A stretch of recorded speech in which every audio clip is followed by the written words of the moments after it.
Hello friends, happy Sankranti. তো তোমাদের সংক্রান্তি কার কেমন কাটলো অবশ্যই কিন্তু জানাবে।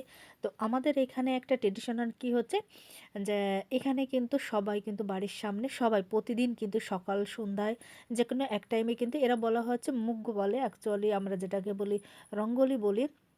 তো এখানে একটা যে ট্রেডিশনালটা থাকে এখানে কিন্তু প্রতি বছর সংক্রান্তির সময় কিন্তু এটা একটা মানে কম্পিটিশন হিসেবে দেখা যায় কে কত সুন্দর করে মানে রঙ্গোলি দিতে পারে। তো এখানে আজকের যে চ্যালেঞ্জটা ছিল সেটা হচ্ছে ডট রঙ্গোলি, যেটাকে বলা হয় ডট দিয়ে।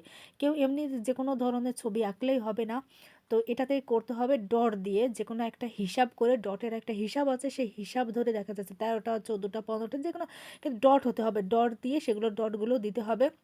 দিয়ে সেখান থেকে একটা যে কোনো একটা ইমেজ ক্রিয়েট করতে হবে সেরকম করে, তারপর সেটাকে তো রং করতে হবে। তো সেরকম একটা কম্পিটিশন ছিল। তো আমি আগে কখনো কোনো কম্পিটিশনে যাইনি, তো এমনিতে টুকটাক করে আমার মানে একটু পারি।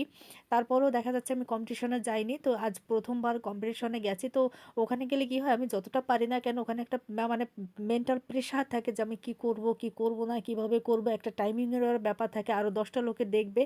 মেন্টালভাবে একটু মানে কেমন একটু মানে নার্ভাস হয়ে গেছিলাম। তারপর যতটা পারছি ততটা করার চেষ্টা করছি।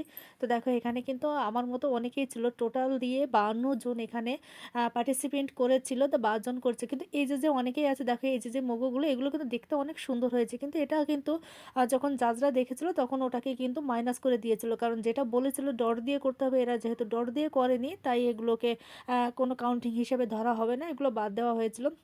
তো আমরা সব কিছু শেষ করার পরে এখানে যেখানে প্রাইজ গিভিং সেরেমনি চলছিল সেখানে এসে বসে আছি। তো এখানে কিন্তু আমাদের অনেক কিছু খেতে দিয়েছিল, সমোসা, চানাচুর, তারপরে দু প্রকারের ড্রিঙ্ক, জুস, অনেক কিছুই খেতে দিয়েছিল। কিন্তু তো বসে বসে আমরা কিন্তু ওয়েটিং করছি। দেখো ওখানে কিন্তু আমাদের যে চেয়ারম্যান সাহেব উনি কিন্তু এসে গেছেন, তারপর আরও ছিল পঞ্চায়েত প্রধান ছিল, আরও এখানে অনেক মানে গণ্যমান্য ব্যক্তি ছিল কিন্তু যারা জাজ হিসেবে ওখানে মানে এসেছিলেন।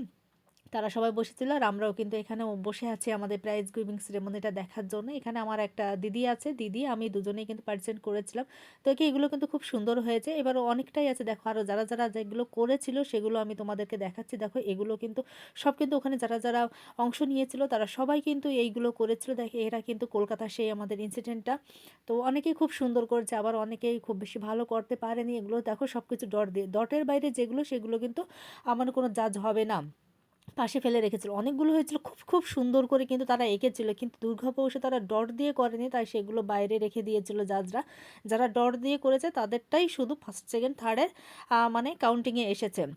দেখো অনেকেই অনেক মানে অনেক বললাম না 52 জনের মতো করেছিল। তো অনেকটা আমি ভিডিও করতে পেরেছি, অনেকটা ভিডিও করা হয়নি। যখন মানে প্রাইজ গিভিং সেরেমনির পরে আমি যখন বাড়িতে চলে আসছি তখন রাস্তা দিয়ে এগুলো করেছিল। তো এটা কিন্তু একটা বক্স সিস্টেম করেছিল। এই যে দেখো এটা কিন্তু প্রথম পুরস্কার পেরেছে, এটাই ভীষণ মানে দেখতেও অনেকটা ইজি লাগছে কিন্তু অতটা ইজি না, ভীষণ কঠিন কিন্তু।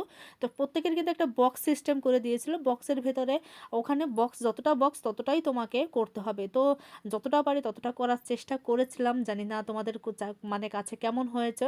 তার প্রথম পুরস্কার তো, আচ্ছা পুরস্কার পাওয়া বড় কথা নয়, অংশগ্রহণ করাটাই হচ্ছে বড় কথা। যতটা পেরেছি ততটা করার চেষ্টা করেছি। এখানে কিন্তু ট্রেডিশনালভাবে এখানে যে সংস্কৃতি থাকে, এখানে তেলুগু সংস্কৃতিতে যেটা থাকে সেটাকে তুলে ধরার চেষ্টা করেছিলাম, ওখানে যে সংস্কৃতিগুলো থাকে। আর দেখো এই পুরস্কারটা পেয়েছি, আর সাথে অন্যান্য কিছু ছিল সেটা। তো কেমন লাগলো তোমাদের অবশ্যই কিন্তু একটু কমেন্ট করে জানাবে, আর ইন্সপায়ার করবে কিন্তু।